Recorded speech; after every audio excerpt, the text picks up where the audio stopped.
मैंने सुना है कि अगर लड़के के सामान औजार का साइज़ आपको पता करना है तो उसके जूतों से पता चल जाता है। ऐसा कुछ होता है क्या कि जूते के नंबर और उसके साइज़ में कुछ सिमिलैरिटी होती है क्या? जूतों का तो हाँ कनेक्शन तो है। जो जो देखिए सामान की हाँ। आपने क्या नाम लिया था उसका औजार। औजार। सामान की लंबाई मोर और लेस जानकार लोग बोलते हैं जो अपनी बॉडी की एक्सट्रीमिटीज हैं, हाँ। जैसे उंगलियां हैं, हाँ। ऐसी पैर की जो उंगलियां हैं, ओके। उंगलियों की लंबाई देख करके आप सामान का अंदाज मोटा मोटी लगा सकते हो। ओके। हाँ, अगर एक्सेप्शनली लॉन्ग ये मिडिल फिंगर है तो आप समझ सकते हैं कि उसका एवरेज से बड़ा होगा। ओके। एक्सेप्शनली मोटा है फिंगर, हाँ। तो आप मान सकते हैं कि सामान भी मोटा होगा। ओके। तो तो जैसे शायद वही कनेक्शन जूते से होगा, जूते का। वैसे तो बोलते हैं कि सिर बड़ा सरदार का, पैर बड़ा गंवार गवार का। का। हाँ।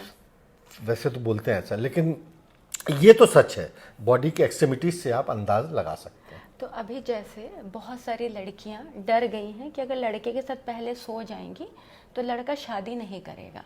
ये लड़कियों का ऐसा लगने लग गया है कि आदमी को जब तक तड़प नहीं होगी आपको पाने की, क्योंकि उसको लगता है कि यार मुझे तो सब कुछ मिल चुका है, why to marry her, better मैं कहीं और फोकस करूं, है ना? क्योंकि आदमी का अचीवमेंट उसके बेड तक है, लड़की का अचीवमेंट उसके मंडप तक है।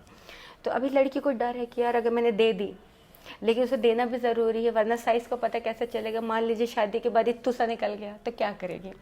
तो अब ऐसे केस में ये उन सभी लड़कियों के लिए मैं आपसे जानकारी चाहती हूँ कि बिना दिए आपको जानना है कि लड़का लॉन्ग लास्टिंग है, गुड परफॉर्मर है, ऐसे जाबाज है, तो क्या करें? देखिएगा ना, पहली चीज, मिठाई की दुकान में आप गए, हाँ। हलवाई जो है, हाँ। आप एक एक मिठाई देख रहे हैं, आपको थोड़ा सा चखने के लिए देता ना, हाँ। मैडम ये ट्राई कीजिए, ये काजू की बर्फी, मैडम ये ट्राई कीजिए, बूंदी का लड्डू, हाँ। है ना। तो चखाने से ग्राहक की लालसा और बढ़ जाती है। ओके। तो लड़की अगर बातचीत तय होने से पहले अगर एक आध दो बार नहीं देगी तो मर्द उसके झांसे में या उसके मोह जाल में कैसे आएगा। तो ओके। थोड़ा तो मिठाई चखाना तो पड़ेगा। पूरी पूरी देनी पड़ेगी? देना इज कंपलसरी? नॉट रियली, लेकिन आभास तो लगना ही चाहिए, उसको अंदाज तो लगना ही चाहिए कि मिठाई कैसी होगी। ओह, तो यहाँ मिठाई लड़की है। हाँ, यहाँ मिठाई लड़की है। ओके। बाकी कुछ, जैसे मैंने बताया कि मैं ना वेरी फिजिकल, हाँ। तो कम से कम दिखाना तो पड़ेगा ही, छू तो सके। मैं ना वेरी फिजिकल, 5 सेंसेस से ही वो कंट्रोल होता है। ओके।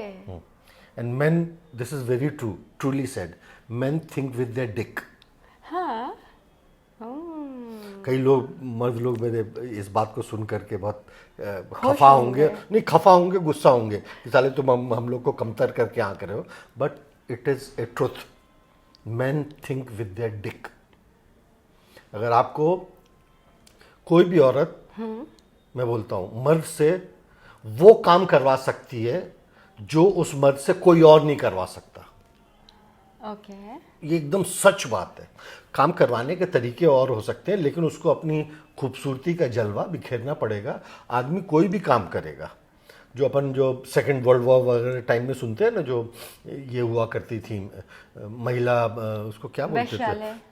उनको क्या बोलते थे, वैश्य। नागिन, कुछ खास टर्म था, नहीं, फीमेल स्पाई, कोर्सियन। माताहारी, जो बड़ी फेमस सेकेंड वर्ल्ड वॉर की स्पाई थी।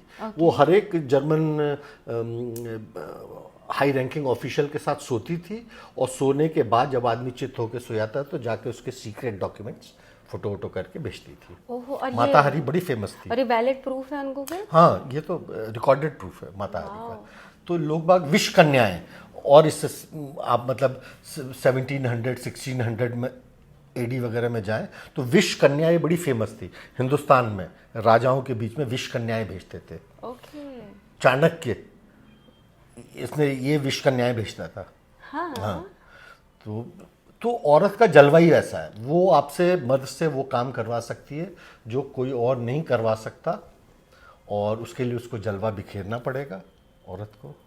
तो थोड़ा प्रसाद तो मतलब चखाना पड़ेगा, जिसको गिरफ्त में करना चाहती है। अगर आप किसी आदमी को अपने चंगुल में करना चाहते हैं तो आप उसको जलवा तो दिखाना पड़ेगा। ओके, तो आदमी को उम्मीद लगी रहनी चाहिए कि अच्छे से मिलेगा। हाँ, और उसको मालूम होना चाहिए कि क्या मिलने वाला है। हाँ एग्जैक्टली, अच्छा ओके। मतलब ऐसा है मेन्यू कि में क्या दो है? है, दोनों दिखाने की जगह एक दिखा दिए, थोड़ा सा पूरा नहीं दिया, पॉइंट समझिए। हाँ, तो कहीं ना कहीं झलकी तो देना पड़ेगा आपको। हाँ, तभी तो पता चलेगा कि आखिर रंग रूप आकार क्या है। हाँ, ओके। और दूसरी चीज जो आपने कहा, महिलाओं को ये आदमी कैसा है इन बेड, इसके लिए उसका साइज देखने की जरूरत नहीं है इनफैक्ट, ठीक है। क्योंकि साइज का कोई रोल ही नहीं है सच पूछे तो। किस चीज से पता क्या देखना चाहिए कि उसे शादी करनी चाहिए, लॉन्ग लास्टिंग रहेगा, अच्छा करेगा, सब करेगा? वो मर्द जो है आपका बॉयफ्रेंड या पार्टनर, वो सेक्सुअलॉजी, हाँ इस आर्ट में कितना जानकार है। हाँ चलो नहीं जानकार है तो अगर आप उसको पठन पाठन के लिए कोई सामग्री दे दें तो पढ़ के क्या सीख सकता है। जैसे कि जैसे मैंने बताया कि साइज का कोई इंपॉर्टेंस नहीं, क्यों नहीं है?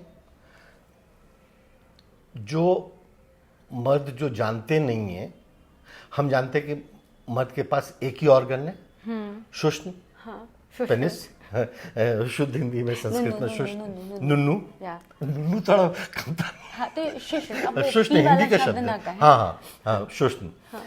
यही एक ऑर्गन है जो हर काम में आता है, प्रजनन के लिए भी, हाँ बच्चे पैदा करने के लिए भी, मूत्र त्याग के लिए भी, हर चीज के लिए। हाँ, करेक्ट। उसके बाद एक ही है जो है सो यही है। हाँ। और उस इंसान का, इतने बड़े 6 फीटे इंसान का पूरा सुख, पूरा शांति सुख यहीं पर केंद्रित है। बिल्कुल सही बात है। मेन का इतना हाईली फोकस्ड है। अगर आप किसी मर्द को प्यार करना चाहते हो, उसका गाल पर चुम्मी करने की कोई जरूरत नहीं, चुम्मी इधर करना। ये लाइटर नोट पे बोला मैंने। हाँ हाँ, ये मैं टैगलाइन रखूंगी। फीमेल का, जैसे मैंने बताया, प्रजनन का मर्द के लिए थी, फीमेल का प्रजनन के लिए वेजिनल ओपनिंग। हाँ लेकिन वो सेक्स के लिए नहीं बना, वो सिर्फ प्रजनन, मतलब बच्चे पैदा, संतानोत्पत्ति के लिए बना है। हाँ प्रजनन के लिए फीमेल का एकदम different, this is clitoris, yes yes, हम बहुत ज्ञानी वाली बात दिस कर रहे इज, हैं। वो शुष्न बताया था, भग शुष्न भग या शुष्न। भग शुष्न, या इसको क्लाइटोरिस या नहीं तो सूडोपेनिस भी बोलते हैं, चालू भाषा में बहुत सारी चीजें बोलते हैं। तो प्रजनन के लिए तो ये है, हाँ, लेकिन सेक्स एंजॉय करने के लिए इसका कोई संभोग के लिए इसका कोई यूटिलिटी नहीं है। बिल्कुल। संभोग के लिए अलग से दिया हुआ है। बिल्कुल। और अधिकतर 100 में 98-99% male, they are ignorant about this fact. सबसे बड़ा सिर पकड़ने वाली बात यह है। तो आप किसी को अगर चूज कर रहे हो अपने शादी के लिए, बॉयफ्रेंड के साथ तो आज खेले कल उसको लात मार के भगाओ, ठीक है, शादी के लिए चुन रहे हो, तो उसका भले ही नुन्नू हो, चलेगा, लेकिन उसको ये जानकारी होनी चाहिए कि बेटा ये जो है यही इंपॉर्टेंट है। तो क्या हर लड़की हमारा वीडियो दिखाकर उसे सिखा सकती है? हाँ हाँ, क्यों नहीं। मैं तो खैर I am not a qualified sexologist. आप किसी मेरी बात सुन करके आप किसी सेक्सोलॉजिस्ट या जानकार से संपर्क करें तो आपको ज़्यादा फेथ होगा। अब कहीं ना जाएं, अब सिर्फ हमारा वीडियो देखें। हाँ, मैडम के चैनल पर आते रहे, इसी प्रकार की और जानकारियां मिलती रही। यस यस, तो these are 100% truth facts. Yes, physiology, female के फिजियोलॉजी एंड एनाटॉमी से संबंधित मैंने चूंकि पढ़ा हुआ है, भोगा हुआ है। और गलती से आज मैं आलोक जी का फोन लेकर मैं ऐसे हिस्ट्री चेक कर रही थी तो उसमें सिर्फ यही दिख रहा था। आलोक जी सिर्फ वही चेक कर रहे हैं। वो शौक है। मैं जैसे प्लेनेटरी साइंस पढ़ता रहता हूँ, फिजिक्स पढ़ता रहता हूँ। हाँ, और फिजिक्स में फिजिकल एक्टिविटी ज्यादा ध्यान दे रहे होते हैं। मैं हर तरह की चीजें पढ़ता हूँ, तो ये भी पढ़ता हूँ और वो भी पढ़ता हूँ। Very good. तो this is a fact, I tell you ना, अधिकतर मेल बस डालने के बारे में ही सोचते रहते हैं। मेरा इतना बड़ा, मेरा इतना टेढ़ा, अरे तुम्हारे कितना भी बड़ा उसकी कोई इंपॉर्टेंस ही नहीं है यार। वो जो चीज है वो सिर्फ 2-3 मिनट के लिए है। करेक्ट। और यहाँ इसको लगना है 20 मिनट। हाँ। तुम तो like in you stand nowhere. फिर how to deal with this situation, इसको कंट्रोल करो। That is the point. चाय पीने के बाद एक फॉर्मूला बताऊंगा आप लोग को, क्योंकि आप गहना मैडम के दर्शक हैं, उनके चैनल पर आए हैं। एक ऐसा थंब रूल बताऊंगा कि आप जिस महिला को चाहो आप वश में कर सकते हो। Oh yes, I wanted to ask this. तो वशीकरण से ज़्यादा और से जो ज़रूरत है उसकी बातें हम करेंगे छोटे से ब्रेक के बाद।